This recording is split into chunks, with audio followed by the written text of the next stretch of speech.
Hello നമസ്കാരം. ഏറ്റവും പുതിയ സിനിമാ വിശേഷങ്ങളുമായി പുതിയൊരു വീഡിയോയിലേക്ക് എല്ലാവർക്കും സ്വാഗതം. ചിദംബരം സംവിധാനം ചെയ്ത് ജൂൺ 19 വെള്ളിയാഴ്ച തിയേറ്ററിലെത്തി ഹെവി പോസിറ്റീവ് അഭിപ്രായം നേടിയെടുത്ത മലയാള സിനിമയാണ് ബാലൻ. ചിത്രത്തിൽ ബാലതാരങ്ങളായ ആദിശേഷൻ, സിനാൻ, ഫർസാന ബാലത്തുങ്കൽ, ടോവിനോ തോമസ് എന്നിങ്ങനെയായിരുന്നു പ്രധാന താരങ്ങൾ. ചിത്രത്തിന്റെ ഇന്നലെ ഞായറാഴ്ച വരെയുള്ള 3 ദിവസത്തെ വിശദമായ കളക്ഷൻ അപ്ഡേറ്റ് ചെയ്യപ്പെട്ടിട്ടുണ്ട്. കേരളത്തിൽ 6,25,00,000 കളക്ട് ചെയ്ത ഈ സിനിമ കർണാടകയിൽ നിന്ന് ആദ്യ 3 ദിവസം കൊണ്ട് 95 ലക്ഷം രൂപയാണ് നേടിയെടുത്തത്. തമിഴ്നാട്ടിൽ നിന്ന് 52 ലക്ഷം, തെലുങ്ക് സംസ്ഥാനങ്ങളിൽ 15 ലക്ഷം, റെസ്റ്റ് ഓഫ് ഇന്ത്യയിൽ 20 ലക്ഷം എന്നിങ്ങനെ 8,02,00,000 രൂപയാണ് ഇന്ത്യൻ ഗ്രോസായി നേടിയെടുത്തത്. വിദേശത്ത് $7,66,000, അതായത് $7,22,00,000 രൂപയാണ് കളക്ട് ചെയ്തത്. ഇതിൽ 5,10,00,000 രൂപയും UAE GCCയിൽ നിന്ന് മാത്രമാണ്. അങ്ങനെ ആദ്യ 3 ദിവസം കൊണ്ട് 15,24,00,000 രൂപയാണ് ഈ സിനിമ ലോകമെമ്പാടുമായി നേടിയെടുത്തിരിക്കുന്നത്. ഇനി 4-ാം ദിവസം എന്ന തിങ്കളാഴ്ചയിലേക്ക് വന്നാൽ ഇന്ന് കേരളത്തിൽ 1,25,00,000 റേഞ്ചിലാണ് പ്രതീക്ഷിക്കുന്നത്. അങ്ങനെ 7,50,00,000 റേഞ്ചിലാണ് ഈ സിനിമയുടെ 4 ദിവസത്തെ കേരള കളക്ഷൻ എത്തി നിൽക്കുന്നത്. 4 ദിവസത്തെ വേൾഡ് വൈഡ് ഗ്രോസ് 17,18 കോടി റേഞ്ചിലും പ്രതീക്ഷിക്കുന്നു. സിനിമയുടെ ബഡ്ജറ്റുമായി ബന്ധപ്പെട്ട വ്യക്തമായ വിവരങ്ങളൊന്നും പുറത്തു വന്നിട്ടില്ലെങ്കിലും 10 കോടിക്ക് താഴെ മാത്രമാണ് ബഡ്ജറ്റ് പ്രതീക്ഷിക്കുന്നത്. വർഷ വാസുദേവ് തിരക്കഥ തയ്യാറാക്കി സംവിധാനം ചെയ്ത് ജൂൺ 19 തിയേറ്ററിലെത്തി പോസിറ്റീവ് അഭിപ്രായം നേടുന്ന മലയാള സിനിമയാണ് ചിന്ന ചിന്ന ആസൈ. ഇന്ദ്രൻസ്, മധുബാല, അപർണ ബാലമുരളി എന്നിങ്ങനെ താരനിരയുള്ള ഈ സിനിമ ആദ്യ 3 ദിവസം കൊണ്ട് കേരളത്തിൽ 70 ലക്ഷം രൂപയായിരുന്നു കളക്ട് ചെയ്യുന്നത്. സിനിമയുടെ 3 ദിവസത്തെ വേൾഡ് വൈഡ് ഗ്രോസ് 92 ലക്ഷം രൂപയുമായിരുന്നു. ഇനി 4-ാം ദിവസം എന്ന തിങ്കളാഴ്ചയിലേക്ക് വന്നാൽ ഇന്ന് കേരളത്തിൽ പ്രതീക്ഷിക്കുന്നത് 12 ലക്ഷം റേഞ്ചിലാണ്. അങ്ങനെ 4 ദിവസം കൊണ്ട് കേരളത്തിൽ 82 ലക്ഷം റേഞ്ചിലാണ് സിനിമ എത്തിച്ചേർന്നിരിക്കുന്നത്. വേൾഡ് വൈഡ് ഗ്രോസ് 1 കോടിക്ക് മുകളിലും എത്തിച്ചേർന്നിട്ടുണ്ട്. സനീഷ് ഉണ്ണികൃഷ്ണൻ തിരക്കഥ സംവിധാനം ചെയ്ത് ജൂൺ 18 തിയേറ്ററെത്തിയ മലയാള സിനിമയാണ് സീക്രട്ട് ഓഫ് കലിംഗ.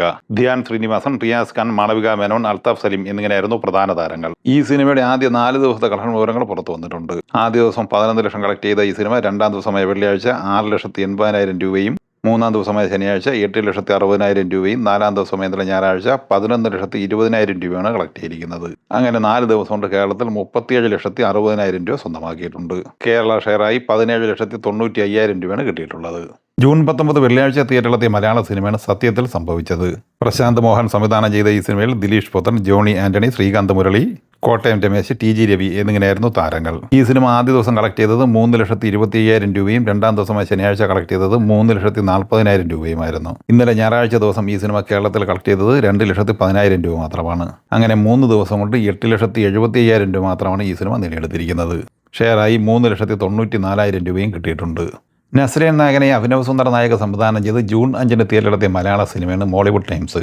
ഈ സിനിമ 17-ാം ദിവസം ഇന്നലെ ഞായറാഴ്ച കേരളത്തിൽ 9 ലക്ഷം രൂപയാണ് കളക്ട് ചെയ്തത്. അങ്ങനെ കേരള കളക്ഷനായി സിനിമ നേടിയെടുത്തിരിക്കുന്നത് 9,94,00,000 രൂപയാണ്. റെസ്റ്റ് ഓഫ് ഇന്ത്യയിൽ നിന്ന് 1,76,00,000 കളക്ട് ചെയ്ത ഈ സിനിമ ഇന്ത്യൻ ഗ്രോസായി ആദ്യ 17 ദിവസം കൊണ്ട് 11,70,00,000 രൂപ നേടിയെടുത്തിട്ടുണ്ട്. സിനിമ വേൾഡ് വൈഡ് ഗ്രോസായി നേടിയെടുത്തിരിക്കുന്നത് 19,12,00,000 രൂപയുമാണ്. ജയറാം, ഉർവശി, മിസ്കിൻ എന്നിവർ പ്രധാന താരങ്ങളായി പാണ്ഡ്യരാജ് തിരക്കഥ തയ്യാറാക്കി സംവിധാനം ചെയ്ത് ജൂൺ 5 തിയേറ്ററിലെത്തിയ തമിഴ് സിനിമയാണ് പരിമള ആൻഡ് കമ്പനി. ഈ സിനിമയുടെ 17 ദിവസത്തെ കളക്ഷൻ വിവരങ്ങൾ പുറത്തു വരുമ്പോൾ തമിഴ്നാട്ടിൽ 13,21,00,000, കർണാടകയിൽ 1,26,00,000, കേരളത്തിൽ 37 ലക്ഷം, റെസ്റ്റ് ഓഫ് ഇന്ത്യയിൽ 5 ലക്ഷം എന്നിങ്ങനെ ഇന്ത്യൻ ഗ്രോസായി 14,89,00,000 രൂപ കളക്ട് ചെയ്തിട്ടുണ്ട്. വേൾഡ് വൈഡ് ഗ്രോസായി സിനിമ നേടിയെടുത്തിരിക്കുന്നത് 16,95,00,000 രൂപയുമാണ്. 8 കോടി തിയേറ്റർ റൈറ്റ്സ് ഉള്ള ഈ സിനിമ ആവറേജ് വിജയം നിലവിൽ നേടിയെടുത്തിട്ടുണ്ട്. തലപതി വിജയ്, മോഹൻലാൽ എന്നിവർ അഭിനയിച്ച ജില്ല എന്ന സിനിമ റിലീസായി കഴിഞ്ഞ ദിവസം തിയേറ്ററിലെത്തിയിരുന്നു. ചിത്രത്തിന്റെ ഇന്നലെ ഞായറാഴ്ച വരെയുള്ള 3 ദിവസത്തെ കളക്ഷൻ വിവരങ്ങൾ പുറത്തു വരുമ്പോൾ തമിഴ്നാട്ടിൽ കളക്ട് ചെയ്തിരിക്കുന്നത് 32,10,000 രൂപയാണ്. കർണാടകയിൽ നിന്ന് 5,40,000 രൂപയും കിട്ടിയിട്ടുണ്ട്. അങ്ങനെ 3 ദിവസം കൊണ്ട് 37,50,000 രൂപയാണ് ഈ സിനിമ ഇന്ത്യൻ ഗ്രോസായി നേടിയെടുത്തിരിക്കുന്നത്. അല്ലു അർജുൻ നായകനായ ഹാപ്പി ബി ഹാപ്പി എന്ന തെലുങ്ക് സിനിമ ജൂൺ 12 വെള്ളിയാഴ്ച 4K റീമാസ്റ്റർ ചെയ്ത് റിലീസായി തിയേറ്ററിലെത്തിയിരുന്നു. ഈ സിനിമ ഇന്നലെ ഞായറാഴ്ച വരെയുള്ള 10 ദിവസം കൊണ്ട് കേരളത്തിൽ 1,54,00,000 രൂപയാണ് കളക്ട് ചെയ്തിരിക്കുന്നത്. സിനിമ ബ്ലോക്ക് ബസ്റ്റർ വിജയം സ്വന്തമാക്കിയിരിക്കുകയാണ്. ഈ സിനിമകളെക്കുറിച്ചും വീഡിയോ സംബന്ധമായ നിങ്ങളുടെ അഭിപ്രായങ്ങൾ കമൻറ്റായി പറയുക. വീഡിയോ ഇഷ്ടമായി ലൈക്ക് ചെയ്യുക. നമ്മുടെ ചാനൽ സബ്സ്ക്രൈബ് ചെയ്യുന്ന കാര്യം കൂടി പരിഗണിക്കുക. വീഡിയോയുടെ നോട്ടിഫിക്കേഷൻ ലഭിക്കാൻ ബെല്ലൈക്കൺ കൂടി എനേബിൾ ചെയ്യുക. പുതിയ മറ്റൊരു വീഡിയോയുമായി വീണ്ടും കാണാം. എല്ലാവർക്കും ഒരിക്കൽ കൂടി നന്ദി, നമസ്കാരം.